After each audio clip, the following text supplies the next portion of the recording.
Let's take a look at how to use our race timers.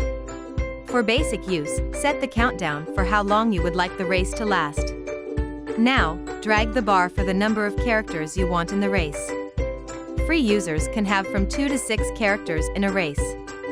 Premium members can have up to 100 characters in most races, and 1,000 characters in certain races. Click Set. You will see the characters in your race.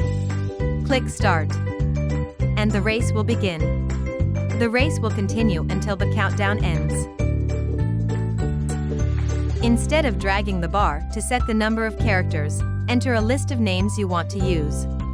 Here you can see there are 5 names in the list. When you are ready, click Done. Then, click Set. The names you entered will appear behind the characters. The race will begin when you click Start. Each race ends with a completely different winner. It is 100% random, and cannot be set or controlled. Make sure to check out the other race timer videos to learn about more features and options.